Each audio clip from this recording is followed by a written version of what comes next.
Hello everyone. Today I am going to show you learning management system that we have planned for Rajiv Gandhi University of Health Sciences. The landing page, so we can customize this from the admin login. Let us go through a login of a professor.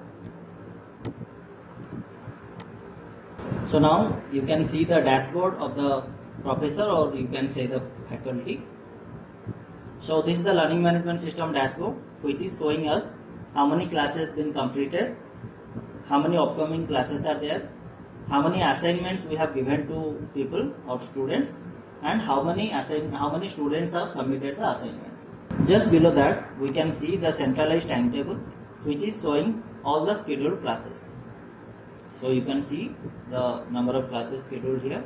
So for any details of the classes, we can check. We can click on that. We can see the date, time with the topic and outlines.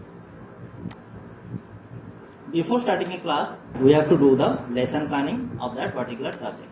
Here at the subject place, we can check how many subjects been assigned to us by the university. We have to select one subject from here. After selecting the subject, we can add the chapters available for this particular subject. We can add or edit. As you can see, 3 chapters been available for this particular subject. At the lesson plan, we can select the subject and we have to select the chapter. So we can add the subtopics, those needs to be covered within this chapter. Likely we can add and edit the entered subtopic details. After doing the lesson plan, then we can go through the class. So here you can see the recurring class, ad hoc class, enroll student and go to classroom. Recurring classes are those classes, those have been scheduled by the university. You can see from Monday to Friday from 10 to 11 am I have been scheduled for this particular class. So likely I can do the lesson plan. Here I have to select the month, for which month I want to do the lesson plan. For this particular month, for this particular date, which chapter and which subtopic I need to cover, I have to select that, and I have to add an outline here, like this is the first class or this is the doubt clearing class. So I can add that and I will click on save. So now the class been scheduled. So this is recurring class. So for recurring class, whatever lesson planning we are doing, all the class students will be enrolled for this particular class by default. Then we have ad hoc class. At ad hoc class, we can say it as a differential learning, or even if we have missed any class, then faculty can create a doubt clearing or any extra class through this ad hoc class. So we have to click here on add ad hoc class. We have to select the subject. We have to select the class type, like this is a group discussion or one-to-one discussion. Then we have to select the for which student we want to conduct the class, the students type and year. Then the section of the students. Then click on proceed. So here this is showing the provider setup. So for the provider setup, you can see big blue button is available here to take the class. Likely we can also add Zoom, Google Meet and Team, like any professional video conference tools that is widely available in the market, we can add here.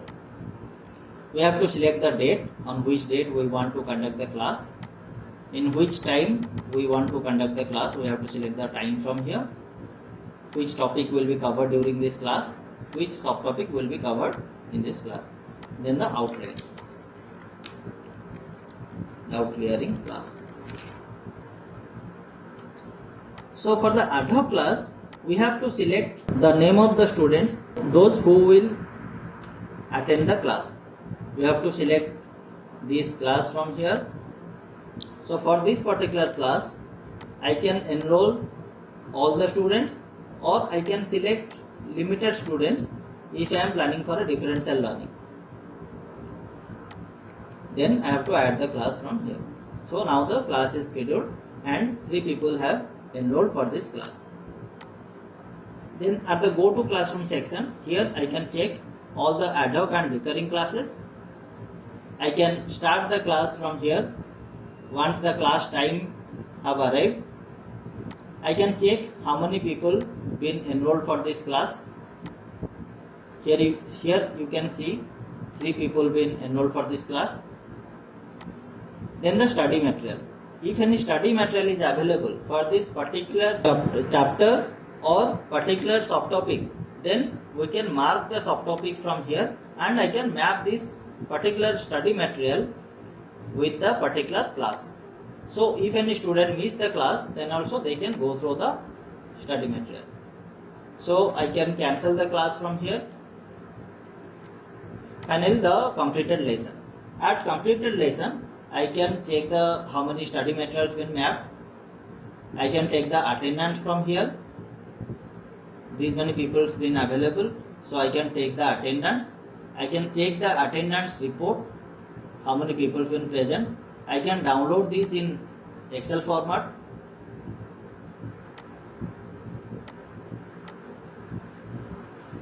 I can download the video if the class been conducted online and we have recorded the session through Zoom or Big Blue Button, then we can download the class video directly from here. Finally, the feedback.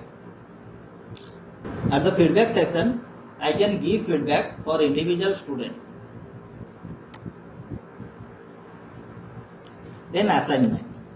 Assignment is likely a homework, so we can give the assignment from here. So for any completed classes, we can add the assignment or we can give the assignment to student. We have to select the subject and the online class topic from here.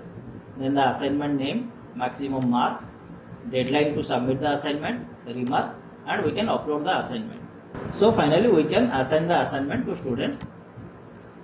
Here one assignment been given to student and one student have submitted the assignment. I can view the assignment. I can download this. I can give grade or mark for this particular assignment. You can see the mark been given here for this assignment is 25, and I can give mark and remark from here.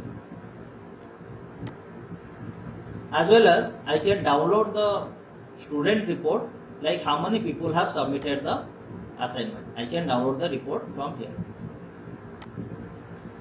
Content management. At content management, we can upload contents for the particular assigned subject. Once we select the subject, it will show us all the chapters. Then we have to click on the add button for which chapter we need to add the content. It will show the subject and chapter name here. We have to select the language of the content type, like it is a book or digital content or literature.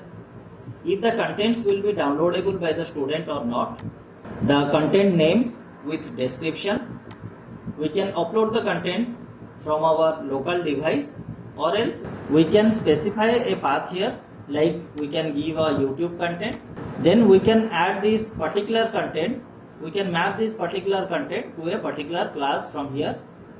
We can share the contents throughout our organization. Then the content sort order number, complexity level, then lesson planning.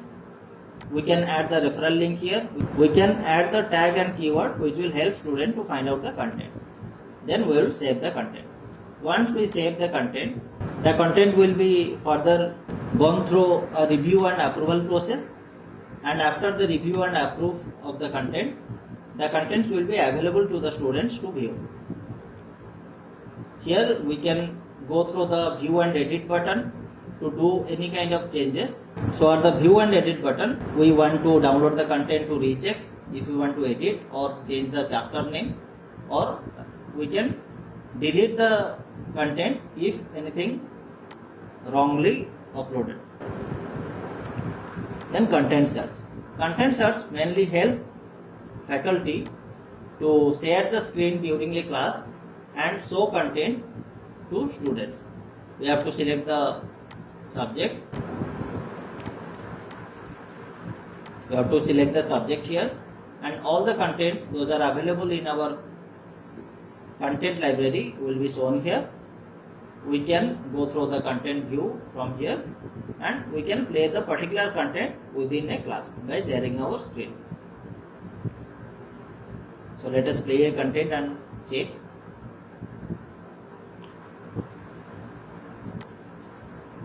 So this is the YouTube content we have uploaded. Then practice test, we will go through that later. Then message. Here at message, a faculty can communicate with admin or student. Faculty can drop message to individual student or to all student. Here faculty can check if any message came from any student. We can view the message. So this is the message, and also faculty can reply to this particular message. Manage forum. Manage forum is a forum or discussion forum, so through which student or teacher can discuss a particular topic, and both faculty and students will be able to reply or participate with that particular discussion. So here one discussion been started by this faculty. Any student belongs to this class can participate. Then attendance report. If we are using Zoom or any video conference tool which allows API integration, then we can check the online attendance report here, like how many people been online for how long. Or else if you are taking the attendance offline, then we can find out and download the report. Finally, practice test. Practice test is mainly given here for the faculties to add questions and create an exam to assign the exam to students. So here I can check the subjects I have been assigned with all the chapters. I can add question to any particular chapter. I can add SAQ or MCQ type questions. Here I have to add the question, options. If any explanation is there, I can add difficulty level, correct answer, and I have to save. Here after typing the question, I can also find for a match, like if any duplicate question is there in the question bank. Here I can select the language of the question and the taxonomy to which the question belongs to. You can see 10 questions been entered here for human anatomy. So here you will find all the questions. So 10 questions been attached for this particular chapter. So once question is available in the question bank, then we can create a quiz. So let us see how we create the quiz. Here this is the basic format to create a quiz. The language of the quiz name, quiz mark. So we want to conduct the quiz by quiz mark or question mark. Mark per question. If any minus marking is there, then we can add the penalty factor. Pass mark, option shuffle. So for any question, if you are doing the exam in a lab, then we can shuffle the options. We can give the option if the student need a calculator for this quiz. From which date till which date and time the exam will be available for students. The exam duration, we can select the exam duration from here. Then showing score to students. So we can select, we can show the score to students immediately after the exam or after the evaluation. Also we can protect the quiz with a password. So once the basic setup is done, then we can add a subject for which subject we want to conduct the quiz.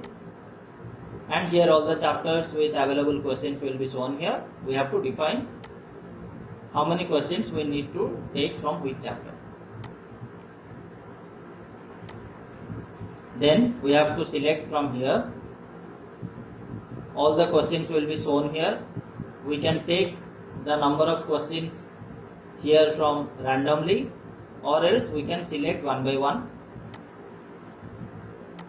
Here at the assign part, we can assign the quiz to a particular student or a particular group of students, or we can anonymously open the quiz for all. Then we will publish the quiz. Then report. At the report part, we can check the student group report and quiz results. So this was all about for the faculty login. If there is any questions, then you may ask.